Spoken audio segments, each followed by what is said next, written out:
누가복음 24장 13절부터 27절까지 말씀입니다. 누가복음 24장 13절부터 27절까지 같이 보도록 하겠습니다.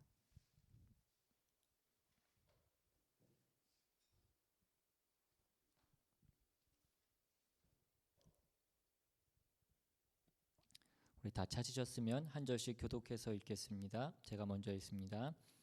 그날에 그들 중 둘이 예루살렘에서 25리 되는 엠마오라 하는 마을로 가면서 그들이 서로 이야기하며 문의할 때에 예수께서 가까이 이르러 그들과 동행하시나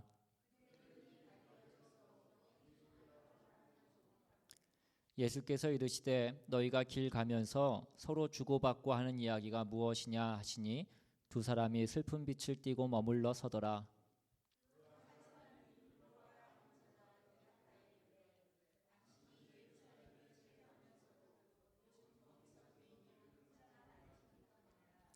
이르시되 무슨 일이냐 이르되 나사렛 예수의 일이니 그는 하나님과 모든 백성 앞에서 말과 일에 능하신 선지자이거늘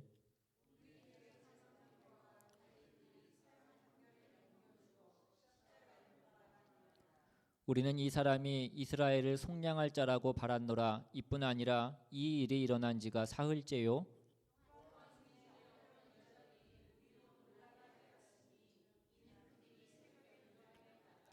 그의 시체는 보지 못하고 와서 그가 살아나셨다 하는 천사들의 나타남을 보았다 함이라.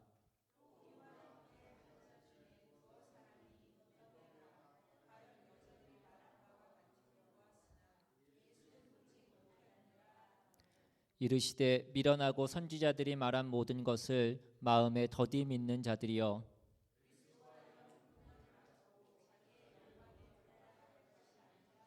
같이 읽습니다.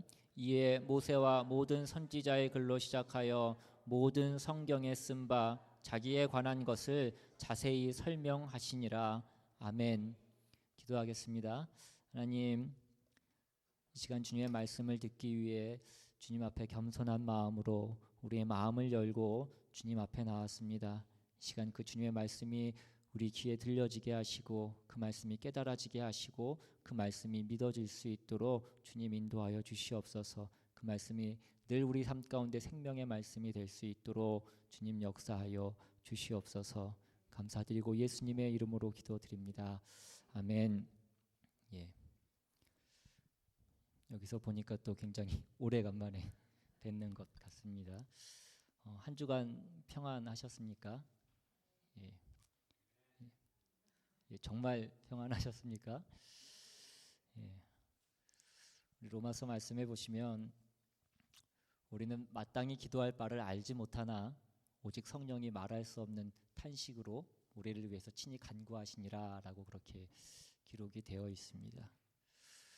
우리는 늘 평안하기를 바라지만 우리가 평안하지 못하는 이유 중에 하나, 또 우리가 기도하지만 우리가 그 기도에 대한 응답을 잘 받지 못하는 이유 중에 하나는 성경에서 말하고 있는 것 중에 우리가 마땅히 기도할 바를 알지 못한다라고 그렇게 말씀합니다. 우리가 마땅히 기도할 바를 알지 못하는 근본적인 이유는 무엇이겠습니까? 그 이유는 우리가 우리 자신이 어떤 상태에 있는지를 잘 알지 못하기 때문입니다. 우리가 우리 삶 가운데에서 무엇이 정말 중요하고 우리 삶 가운데 지금 가장 필요한 것이 무엇인지를 우리가 잘 알지 못하기 때문이라는 것입니다. 여러분, 기도는 먼저 우리가 내가 어떤 상태에 있는지를 먼저 아는 것이 중요합니다. 내가 정말 지금 필요한 것이 무엇인지를 바로 아는 것이 중요하다는 것입니다. 우리는 늘 먹을 것과 입을 것과 직장과 가정과 건강을 위해서 기도합니다. 우리가 이런 것들을 기도하는 이유는 우리가 볼 때에 우리 상황 가운데 이것이 가장 필요한 것이다라고 그렇게 판단하고 있기 때문이라는 것입니다. 그런데 문제는 이러한 판단이 우리가 처해 있는 그 상황에 대해서 정말 제대로 판단하고 있는 것인가 하는 것입니다. 우리의 기도는 종종 우리의 상황에 대해서 잘못된 이해에 기반을 두고 있다는 것입니다. 그럴 때 우리의 기도에 대해서 하나님이 응답하시지 않고 하나님이 전혀 다른, 우리가 예상하지 못한, 예측하지 못한 그런 다른 방식으로 응답을 하셨을 때 우리는 당황하게 되는 것입니다. 우리는 낙심하게 되고 우리는 슬픔에 빠지게 됩니다. 우리의 기도가 응답받지 못하거나 예상하지 못한 그 응답을 받았을 때 우리의 반응은 낙심이 아니라 하나님의 그 선하심을 신뢰할 수 있어야 됩니다. 우리는 언제나 하나님에 의해서 우리의 기도가 교정받을 수 있는 그 준비가 되어 있어야 한다는 것입니다. 오늘 본문에 보시면 자신들이 기대했던 것과는 달리 예수님께서 그 십자가에 돌아가심으로 인해서 절망하고 낙심해서 엠마오로 향하고 있는 두 제자들에게 예수님이 나타나시는 그런 장면입니다. 본문 13절에 보시면 그날에 그들 중 둘이 예루살렘에서 25리 되는 엠마오라 하는 마을로 가면서, 여기서 그날은 무슨 날입니까? 예수님이 죽으신 지 사흘째 되는 날, 즉 예수님께서 그 죽음 가운데서 부활하신 날입니다. 예수님께서 부활하신 그날에 두 제자가 예루살렘으로부터 25리쯤 떨어져 있는, 한 10여 킬로 떨어져 있는 엠마오라고 하는 그 마을로 내려가면서 서로 이야기를 주고받으면서 그렇게 내려가고 있었습니다. 그들이 무슨 이야기를 하고 있었겠습니까? 오늘 본문 14절에 보시면 이 모든 된 일을 서로 이야기하더라 라고 그렇게 되어 있습니다. 이 모든 된 일은 요사이 며칠간 그 예루살렘에서 예수님에게 일어났던 일, 예수님에게 관련된 그 일들을 이야기하는 것입니다. 즉 이 두 사람은 예루살렘에서 예수님에게 일어났던 그 이야기들을 서로 이야기하고 있었던 것입니다. 그 내용이 바로 오늘 본문에 나오는 19절부터 24절까지에 나오는 그런 내용들입니다. 제가 다시 한번 읽어드리겠습니다. 이르시되 무슨 일이냐 이르되 나사렛 예수의 일이니 그는 하나님과 모든 백성 앞에서 말과 일에 능하신 선지자이거늘 우리 대제사장들과 관리들이 사형 판결에 넘겨주어 십자가에 못 박았느니라. 우리는 이 사람이 이스라엘을 속량할 자라고 바랐노라. 이뿐 아니라 이 일이 일어난 지가 사흘째요. 또한 우리 중에 어떤 여자들이 우리로 놀라게 하였으니 이는 그들이 새벽에 무덤에 갔다가 그의 시체는 보지 못하고 와서 그가 살아나셨다 하는 천사들의 나타남을 보았다 함이라. 또 우리와 함께한 자 중에 두어 사람이 무덤에 가 과연 여자들이 말한 바와 같음을 보았으나 예수는 보지 못하였느니라 하거늘. 여기서 말하고 있는 것들이 무엇입니까? 한마디로 얘기하면 예수님이 대체 누구시냐, 그리고 예수님이 그 무덤 가운데서 사라지셨다고 하는데 예수님이 그럼 정말 부활하신 것이냐, 그런 이야기들을 그들이 끊임없이 주고받으면서 그 길을 가고 있었던 것입니다. 오늘 본문 15절에 보시면 그들이 서로 이야기하면서 문의할 때에 라고 그렇게 되어 있습니다. 여기서 그들이 얘기하며 문의할 때라고 그렇게 기록되어 있는 것은 그들이 서로 토론했다라는 것입니다.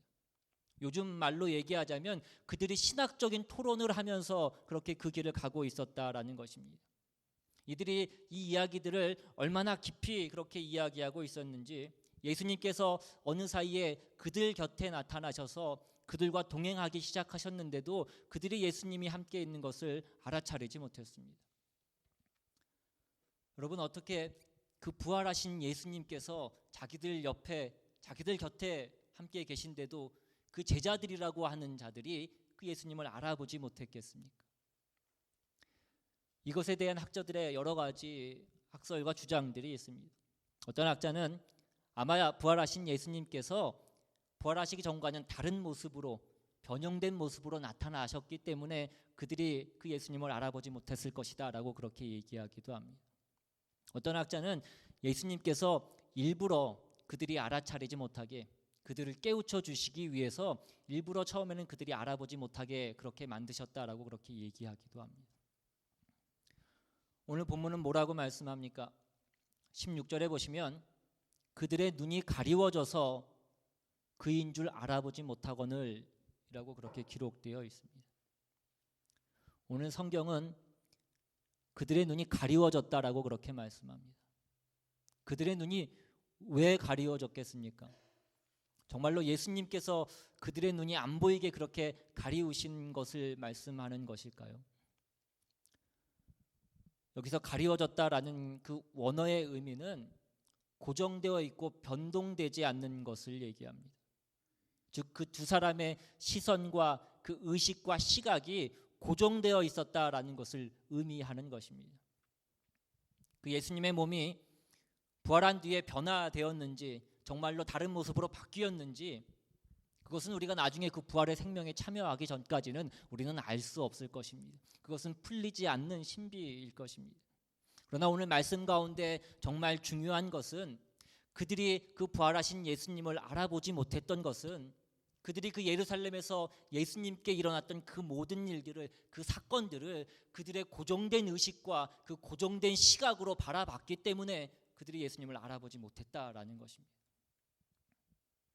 오늘 본문 17절을 보시면 예수께서 이르시되 너희가 길 가면서 서로 주고받고 하는 이야기가 무엇이냐 하시니 두 사람이 슬픈 빛을 띠고 머물러 서더라.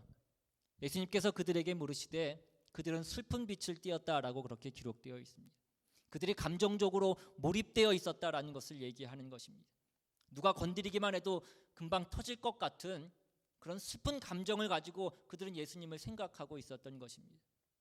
그도 그럴 것이 자신들을 구원해 줄 줄 알았던 그 이스라엘을 해방시켜 주실 줄 알았던 그 예수님이 너무나 허무하게 그 십자가에 달려 돌아가셨기 때문입니다.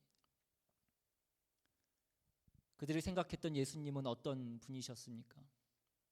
오늘 19절 본문에 보시면 그는 하나님과 백성 앞에서 말과 일에 능하신 선지자이거늘이라고 그들이 얘기합니다. 그들은 예수님을 말과 일에 능하신 선지자라고 그렇게 표현합니다. 여기서 말과 일에 능하다라는 그 표현은 그 구약의 모세를 가리킬 때 주로 사용되던 표현입니다. 그러니까 이들은 예수님을 그 모세와 같은 선지자로 알고 있었던 것입니다. 뭔가 자신들에게 기적을 베풀어 주시고 자신들의 기대감을 채워줄 그런 분으로 예수를 알고 따랐다라는 것입니다. 21절에도 보시면 그들의 생각이 나타나 있습니다. 우리는 이 사람이 이스라엘을 속량할 자라고 바랐노라. 그들은 예수님을 통해서 이스라엘이 속량받을 것이라고 그렇게 생각했던 것입니다.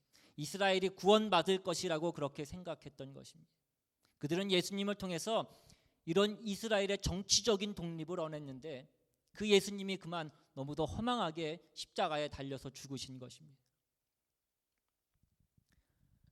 그들은 구약 성경에서부터 그렇게 예언되어지고 약속되어진 그 십자가의 죽음과 그 부활이라는 그 하나님의 거대한 약속의 흐름을 생각하지 않았습니다. 그들은 그저 자신들이 바라는 그 이스라엘의 속량, 그 이스라엘의 구원, 그 정치적인 해방자로서의 그 예수님을 추앙하고 따르고 있었던 것입니다. 자신들의 생각과 자신들의 이성과 자신들의 사고와 자신들의 기대 이런 것들에 갇혀서 그들의 시선이 그들의 시각이 고정되어 있었기 때문에 그들은 그 부활하신 예수님을 곁에 두고도 그들은 예수님을 알아보지 못했고 부활하신 예수님을 믿지 못했던 것입니다. 오늘 본문 22절부터 24절까지의 말씀이 바로 그러한 이야기입니다. 그들은 여자들이 자기들을 놀라게 했다라고 그렇게 얘기합니다. 왜 놀랐습니까? 그 여인들이 예수님이 부활했다라고 그렇게 얘기했기 때문입니다. 예수님의 무덤이 비어 있었는데 천사들이 그 예수님이 살아나셨다라고 그렇게 얘기했다라고 그렇게 얘기했기 때문에 그들이 놀랐다라는 것입니다. 그런데 그들이 놀랐지만 그들은 믿지는 않았던 것입니다. 또 제자들 중에 두어 사람도 같은 얘기를 했습니다. 그 제자들의 얘기가 자신들을 혼란스럽게 했습니다. 그들도 그 무덤에 가보았더니 그 무덤이 비어 있었다라고 그렇게 얘기했기 때문입니다. 그러나 그들은 믿지는 않았다라는 것입니다.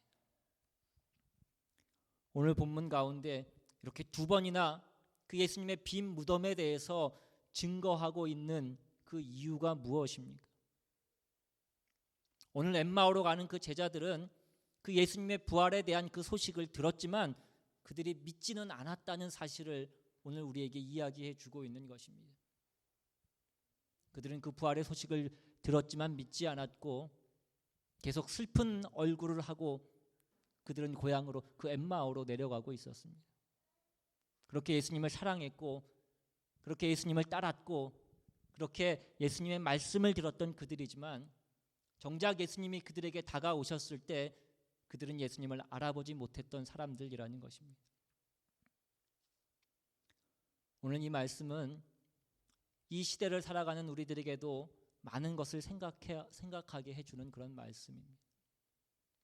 오늘 이 본문의 이 제자들의 모습이 어쩌면 오늘날 우리들의 모습과 너무나 닮아 있지는 않냐는 것입니다. 우리는 예수님에 대해서 많은 생각을 합니다. 우리는 신학적인 작업도 합니다. 예수님의 신성이 어떻고 예수님의 인성이 어떻고 그 기독론이 어떻고 삼위일체론이 어떻고 우리는 예수님에 대해서 이성적으로 지식적으로 너무나 많이 알고 있습니다. 우리는 또 얼마나 많은 성경 공부를 해왔습니까? 한번 토론하면 밤이 새도록 토론할 수 있는 얼마나 많은 신학자들이 있는지도 모릅니다. 어디 신학을 전공한 사람들만 그렇겠습니까? 우리가 인터넷만 들어가 봐도 일반 평신도들도 예수가 어떻고 그 신앙이 어떻고 교회가 어떻고 얼마나 많은 말들이 있고 얼마나 뜨겁게 토론을 하고 있는지 모릅니다. 오늘 엠마오로 가는 그 두 제자들과 다르지 않다는 것입니다. 그뿐입니까? 우리도 그들과 마찬가지로 예수님을 단지 말과 일에 능한 그 선지자로 알고 살아갈 때가 얼마나 많은지 모릅니다.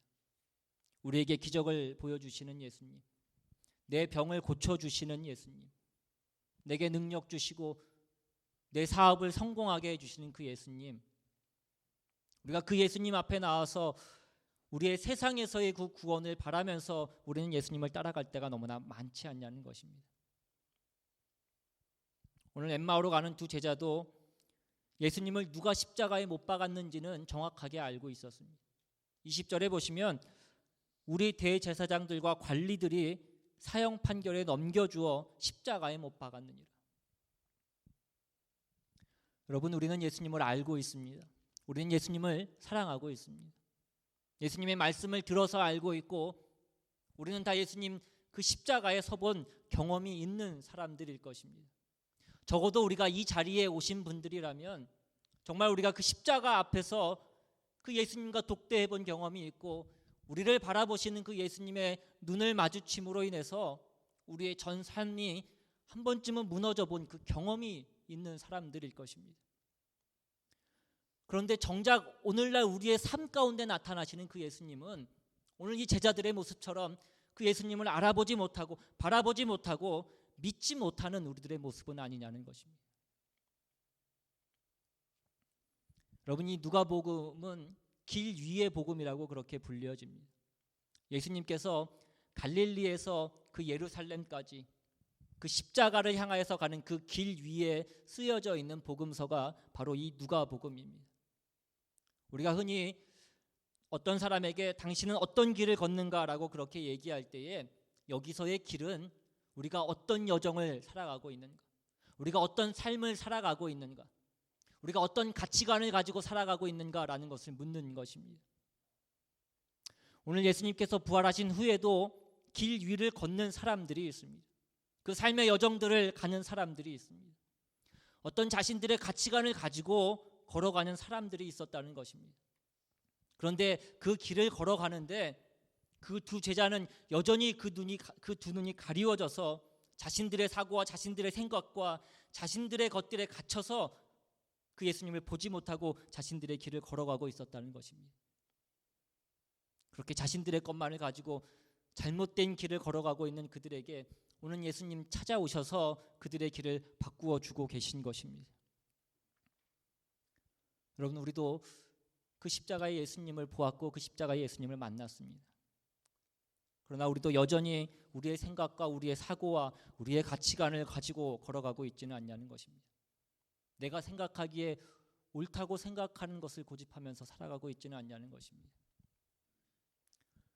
오늘 우리가 우리 스스로에게 질문해야 될 것은 정말 내가 걸어가고 있는 이 길이, 정말 내가 살아가고 있는 이 삶의 여정이, 정말 내가 가지고 있는 그 삶의 가치관이 정말 주님께서 원하시는 것인가?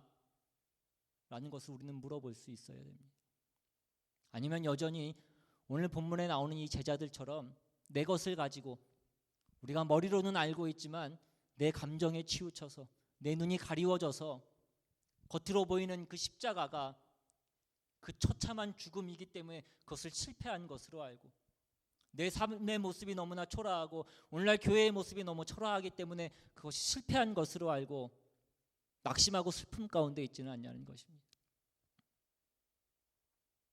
우리 삶의 여정 가운데 예수님은 오늘도 여전히 우리의 옆에서 우리와 동행하고 계신 줄로 믿습니다.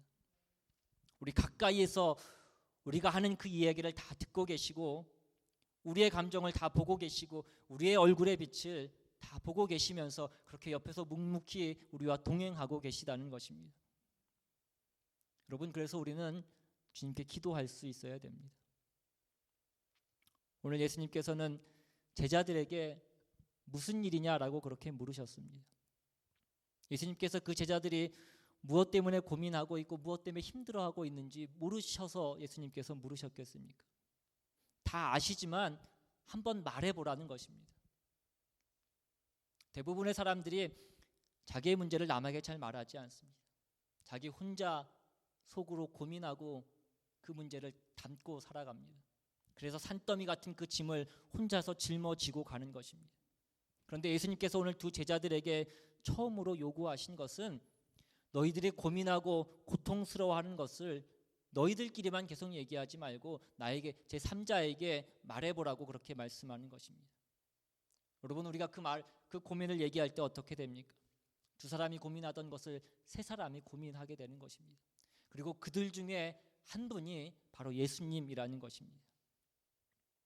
오늘 예수님께서는 너희들의 그 고민에 나도 동참하자라고 그렇게 말씀하시는 것입니다. 우리가 아무리 애를 쓰고 우리가 아무리 고민하고 우리가 아무리 머리를 싸매도 어떤 문제가 해결되지 않는 것은 그 문제 가운데 예수님이 계시지 않기 때문인 것입니다. 우리가 그 문제를 예수님과 나누지 않기 때문이라는 것입니다. 그때 너희 옆에 다른 사람도 있다는 것을, 나도 너희 옆에 있다는 것을 인정하라라고 그렇게 말씀하고 계시는 것입니다. 여러분, 신앙이 없는 사람이 그 신앙인들에게 놀라는 것 중에 하나는 자신의 문제를 다른 사람 앞에 내어놓을 수 있는 것입니다. 여러분, 신앙이 성숙해진다라는 것은 우리의 기도의 시간이 늘어나고 우리가 말씀 보는 시간이 늘어나고 우리가 철야를 하고 새벽 기도를 하고 이런 것만을 얘기하는 것이 아니라 내 문제를 다른 사람에게 내어놓을 수 있는 것이, 그것이 우리의 신앙이 성숙해진 것을 보여주는 것입니다. 때로는 울기도 하고 때로는 한숨을 내쉬면서 그것을 말하는 것입니다. 또한 우리가 그리스도인이라고 한다면 우리가 다른 사람에게 당신의 문제가 무엇입니까? 라고 물어볼 수 있는 사람이 또한 그리스도인이라는 것입니다. 여러분, 이것이 주님이 우리를 돕는 방식인 것입니다. 우리는 항상 나의 어려움에 주님께서 함께 할 수 있도록 우리의 마음의 문을 열어놓을 수 있어야 됩니다. 우리의 눈이 열려야 되고 우리의 귀가 열려야 되고 우리의 마음이 열려야 됩니다. 그래야만 우리와 같이 우리의 삶이 그 온전한 길이 보이기 시작하고 우리의 삶이 온전하게 해석되기 시작하는 것입니다. 그렇지 않고서는 우리가 겪는 이 삶의 고난, 이 삶의 어려움이 그냥 우리 삶 가운데 상처로만, 그냥 쓴 뿌리로만 그렇게 남아있게 되는 것입니다. 그 고난과 예수님의 십자가는 그냥 죽음의 실패로만 우리에게 보여질 뿐인 것입니다. 오늘 그 제자들이 예수님을 알아보지 못한 이유가 무엇이었습니까? 그들이 예수님의 십자가를 왜곡해서 바라보았기 때문입니다. 그 예수님의 십자가를 자신들의 가치관을 가지고 바라보았기 때문입니다. 정말 하나님께서 우리들을 구원하기 위해서 이 땅에 오셔서 죽으시기로 약속한 그 약속의 성취로 본 것이 아니라 자신들의 왜곡된 그 시각을 가지고 자신들에게 독립을 줄 그 예수님으로 해석하고 그 예수님을 바라보았기 때문이라는 것입니다. 그래서 그들의 눈에 비친 예수님의 십자가는 이스라엘의 구원에 실패한 십자가로 보여졌고, 그랬기 때문에 부활하신 그 예수님이 그들 곁에 다가오셨음에도 불구하고 그들은 그 예수님을 만나볼 수 없었고 그 예수님을 알아볼 수 없었던 것입니다. 그렇게 생각하는 제자들에게 오늘 예수님 뭐라고 말씀하십니까? 25절 26절에 이르시되 미련하고 선지자들이 말한 모든 것을 마음에 더디 믿는 자들이요 그리스도가 이런 고난을 받고 자기 영광에 들어가야 할 것이 아니냐 하시고, 예수님께서 십자가 그 고난, 그 죽음을 이해할 수 없는 그들에게 다가오셔서 이야기하시는 것이 무엇입니까?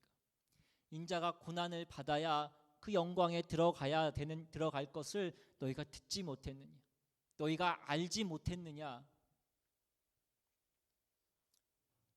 여러분, 예수님도 고난을 당하시고 영광에 들어가신 것입니다.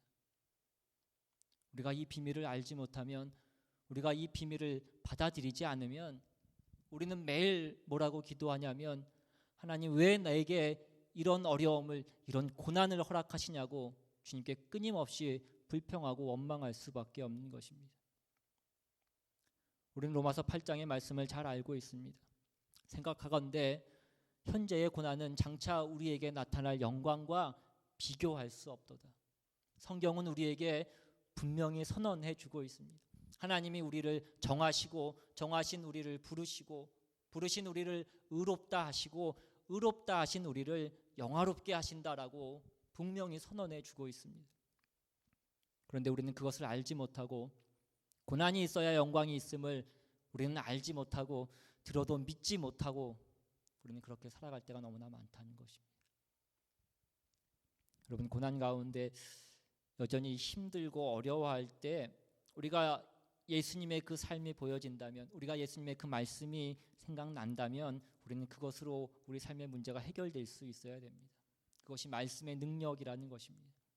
그래서 오늘 예수님께서는 그렇게 그 고난을 해석하지 못하고 그 부활을 믿지 못하는 제자들에게 오늘 본문 마지막 27절에 보시면 그 모세와 선지자들의 글로 시작해서 모든 성경에 하나님께서 어떻게 약속하시고 그리고 어떻게 그 고난 가운데 영광에 들어가시는지 그것에 대해서 하나하나 자세하게 그 부활에 대해서 말씀해 주고 계신 것입니다. 여러분, 오늘 우리는 기억할 수 있기를 바랍니다. 고난 뒤에 영광이 있다는 것입니다. 우리가 최악이라고 생각했던 그 고난이 오히려 우리에게 영원한 기쁨을 더해 줄 것이라고 말씀하고 계신 것입니다. 반드시 약속하신 그날에 모든 것이 역전되고 측량할 수 없는 기쁨이 우리를 기다리고 있다라고 그렇게 말씀해 주고 있는 것입니다. 그 영광의 기쁨은 오늘날 우리의 어떤 고난과 어떠한 상처와도 비교할 수 없을 만큼 큰 것이라고 그렇게 말씀해 주고 있는 것입니다.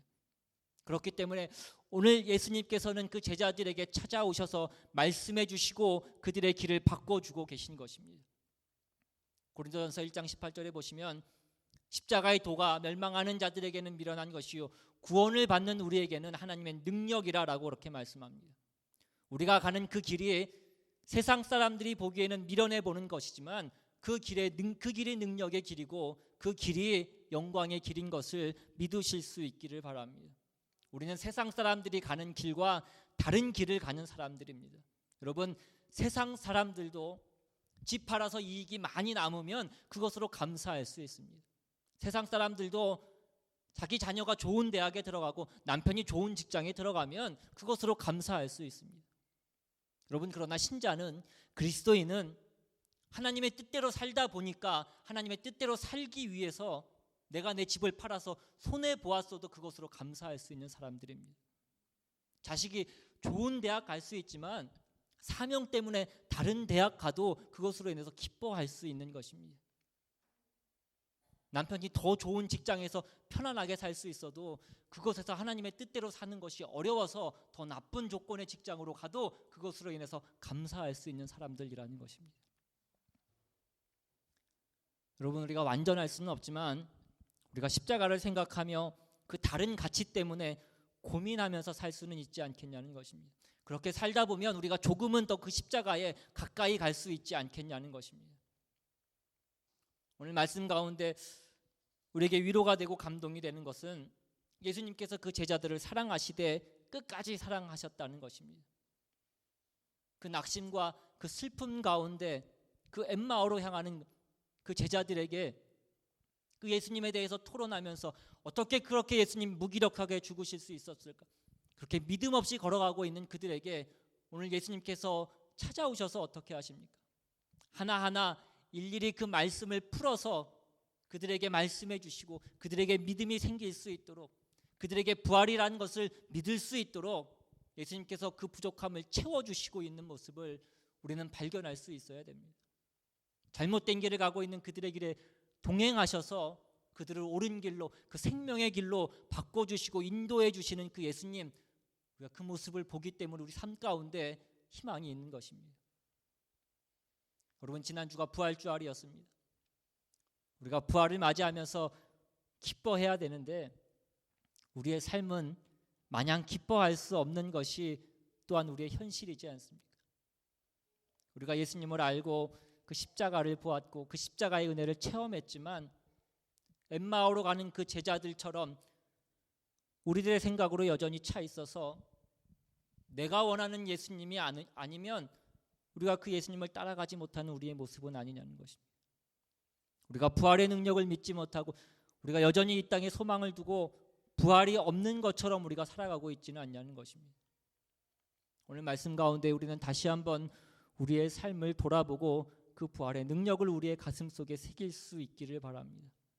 또한 그럼에도 우리가 예배를 드리고 마음의 평안을 얻는 것은 예수님께서 엠마오로 향하는 그 제자들에게 길을 잃은 그들에게 친히 찾아오셔서 그 사랑을 베풀어 주시고 그들을 잘못된 길에서 옳은 길로 인도해 주셨던 것처럼 예수님께서 오늘 우리 삶 가운데도 반드시 찾아와 주셔서 우리와 함께 해주시고 그 주님의 필요한 방법과 필요한 방식으로 우리의 길을 바꾸어 주실 것을 우리가 믿기 때문인 것입니다. 여러분, 오늘 우리는 다시 한번 찬양하고 기도하며 나아갈 때에 우리에게 찾아오신, 우리와 동행하시는, 우리에게 말씀해 주시는 그 주님을 만나고 깨닫고 순종해서, 그래서 우리의 길이 다름받고 우리의 길이 바뀌어지는 그런 저와 여러분 다 되시기를 주님의 이름으로 축원합니다. 우리 시간 함께 찬양하고 더 받은 말씀 생각하시면서 기도하며 나아갈 수 있기를 바랍니다.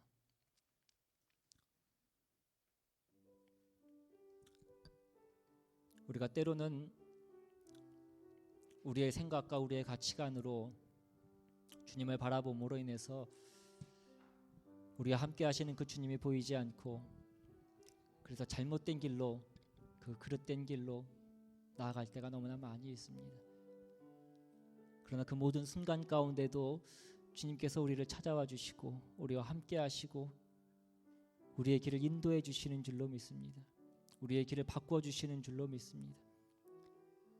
우리가 우리의 눈을 열어서 그 주님을 바라볼 수만 있다면 우리가 어떤 상황 가운데서도 그 평안함 가운데 그 주님을 따라갈 수 있을 줄로 믿습니다. 오늘 이 시간 찬양할 때에 우리의 길에 늘 함께 하시는 그 주님을 바라보시면서 함께 찬양하며 나아갑니다.